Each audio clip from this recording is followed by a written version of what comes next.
Assalamualaikum warahmatullahi wabarakatuh. Halo semua, bagaimana kabarnya? Semoga hari ini kalian sehat ya.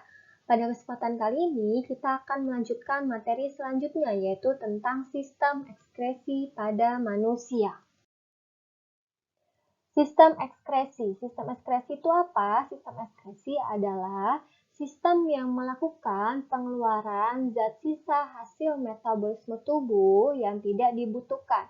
Jadi sistem ekskresi itu adalah zat pengeluaran yang sudah tidak dibutuhkan oleh tubuh. Apa saja yang dibuang? Yang pertama ada air, lalu ada garam mineral, ada sisa metabolisme karbohidrat dan lemak berupa air dan CO2. Lalu ada sisa metabolisme protein berupa nitrogen dalam bentuk urea, asam urat, atau amino. Oke, apa saja sih organ dari sistem ekskresi? Yang pertama adalah paru-paru. Nah, paru-paru ini adalah organ pengeluaran CO2 dan H2O. Yang kedua adalah hati.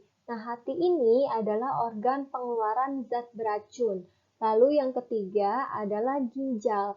Nah, ginjal ini adalah organ pengeluaran urin. Dan yang keempat adalah kulit. Nah, kulit ini adalah organ pengeluaran keringat. Yang pertama adalah ginjal. Nah, ginjal ini adalah organ pengeluaran urin. Ginjal ini dia tersusun dari ginjal, ureter, kantong kemih, dan uretra. Ginjal itu juga disebut dengan buah pinggang. Kenapa? Karena letaknya yang berada di sebelah kanan dan kiri tulang pinggang. Posisi ginjal sebelah kanan itu dia lebih rendah dari ginjal kiri karena dia tertekan oleh hati. Kemudian fungsi ginjal adalah yang pertama, pengeluaran sisa metabolisme yang mengandung nitrogen, lalu mengeluarkan bakteri, obat-obatan, dan zat warna. Lalu mengatur keseimbangan air dan garam di dalam darah. Lalu mengatur tekanan darah dalam arteri dengan mengeluarkan kelebihan asam basa serta membuang kelebihan makanan seperti gula dan vitamin. Bagaimana struktur ginjal? Struktur ginjal itu dibagi menjadi 3. Ada korteks, ada medula, dan ada pelvis. Korteks itu adalah kulit ginjal. Dia tempat terjadinya filtrasi dan juga terdapat badan Malpighi. Badan Malpighi itu terdiri dari glomerulus dan kapsula Bowman. Lalu dia juga terdiri dari medula. Medula itu adalah sumsum ginjal yang tempat terjadinya reabsorpsi dan augmentasi. Karena di dalam medula terdapat tubulus ginjal, yaitu adalah TKP dan TKD. Lalu ada pelvis. Pelvis itu adalah rongga ginjal. Nah, rongga ginjal itu dia tempat bermuaranya tubulus colectivus dan ureter. Ini adalah korteks, lalu ini adalah medula, dan ini adalah pelvis. Nah, unit terkecil dan fungsional terkecil dari ginjal namanya adalah nefron. Nefron itu apa? Nefron itu dia adalah bentuknya seperti ini. Ini adalah nefron ya. Nefron itu terdiri dari kapsula Bowman. Nah, kapsula Bowman itu yang ini nih. Kapsula Bowman yang ini. Dia itu berbentuk mangkuk atau piala. Lalu yang kedua adalah glomerulus. Glomerulus itu terdapat di dalamnya kapsula Bowman. Nah, glomerulus itu dia adalah untaian pembuluh kapiler yang dindingnya bertautan dengan dinding kapsula Bowman. Lalu yang ketiga adalah tubulus renalis. Tubulus renalis itu dibagi menjadi tubulus contortus proximal atau TKP, tubulus contortus distal atau TKD, tubulus collectivus, dan ada lengkung Henle. Bagaimana mekanisme pembentukan urin? Mekanisme pembentukan urin dibagi menjadi 3 tahap. Yang pertama ada filtrasi, ada reabsorpsi, dan ada augmentasi. Bagaimana prosesnya? Yang pertama adalah filtrasi. Filtrasi itu adalah penyaringan. Tempatnya terjadi di glomerulus. Apa yang dia filtrasi? Yaitu adalah protein, air, urea, dan asam amino.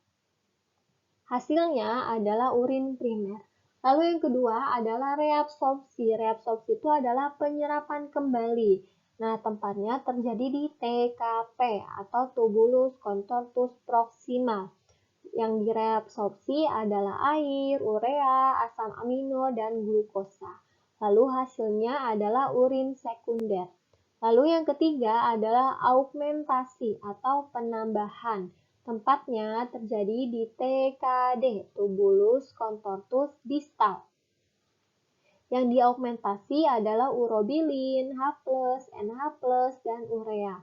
Serta ada penambahan zat-zat yang akan memberikan warna dan bau pada urin. Hasilnya adalah urin sesungguhnya. Jadi ada 3 tahap ya, ada filtrasi, reabsorpsi, dan augmentasi. Yang kedua adalah hati. Nah, hati itu adalah organ yang mengekskresikan zat-zat sisa melalui cairan empedu. Nah, cairan empedu itu dia dihasilkan oleh hati dan disimpan di dalam kantung empedu.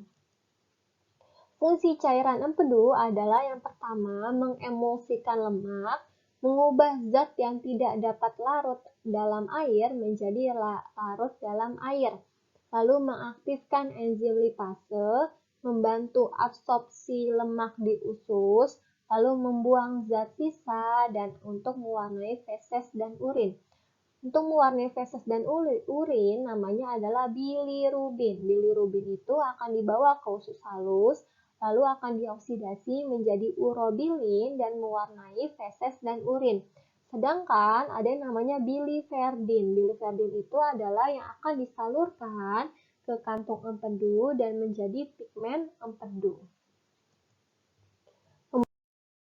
Kemudian yang ketiga adalah paru-paru. Nah, paru-paru dia adalah berfungsi untuk mengeluarkan CO2 dan H2O yang diangkut oleh darah dan jaringan tubuh menuju paru-paru. Nanti si CO2 dan H2O ini akan diekskresikan melalui proses ekspirasi. Kemudian adalah kulit. Nah, kulit itu nama lainnya adalah integumen. Integumen itu adalah organ yang mengekskresikan zat-zat sisa melalui keringat. Komposisi keringat apa saja sih? Yang pertama ada air, garam mineral, urea, minyak, asam, dan sisa metabolisme sel lainnya. Fungsinya untuk apa? Fungsinya adalah yang pertama jelas untuk mengeluarkan keringat. Lalu yang kedua adalah sebagai alat pengatur suhu tubuh. Lalu sebagai tempat penyimpanan cadangan makanan. Lalu berfungsi sebagai indera peraba. Lalu berfungsi sebagai pelindung akan hilangnya air dari dalam tubuh. Lalu juga berfungsi sebagai pelindung tubuh dari gesekan. Struktur kulit itu ada apa saja sih? Dia dibagi menjadi 3 tahap. Yang pertama adalah epidermis atau namanya kulit ari. Epidermis dibagi lagi menjadi 5. Ada stratum corneum, stratum lucidum, stratum granulosum, stratum spinosum, dan germinativum.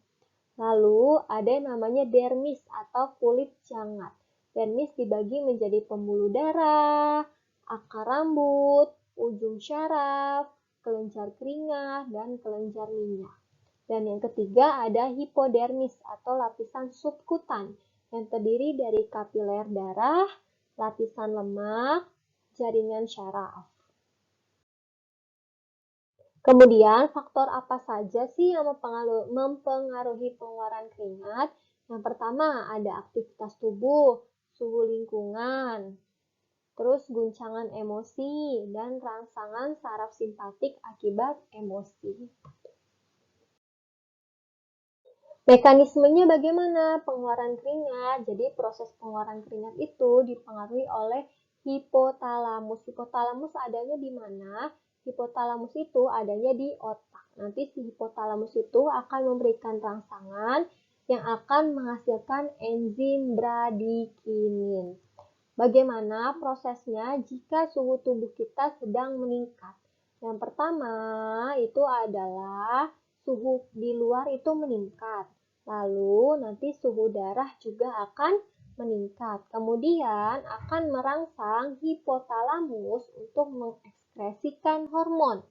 Lalu nanti akan masuk ke dalam darah dan merangsang pembuluh darah untuk melebar atau nama lainnya adalah vasodilatasi. Nanti setelah itu akan mengalami kecepatan aliran darah menurun, kemudian nanti kelenjar keringat akan mengeluarkan keringat. Lalu nanti suhu tubuh akan menurun. Jadi jika suhu di luar meningkat, nanti di dalam tubuh suhu tubuhnya akan menurun dengan cara pelebaran pembuluh darah dengan mengeluarkan keringat. Gitu ya.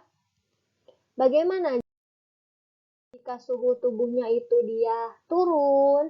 Itu yang pertama adalah jika suhunya menurun, lalu nanti suhu darahnya juga akan menurun. Kemudian akan merangsang hipotalamus untuk mengekskresikan hormon. Lalu akan masuk ke dalam darah dan akan merangsang penyempitan kapiler darah atau nama lainnya adalah vasokonstriksi. Lalu akan mengalami perlambatan pengeluaran panas. Oke, mungkin cukup sekian untuk bagian-bagian dari sistem ekskresi. Akan kita lanjutkan ke materi selanjutnya. Kurang lebihnya mohon maaf. Wassalamualaikum warahmatullahi wabarakatuh.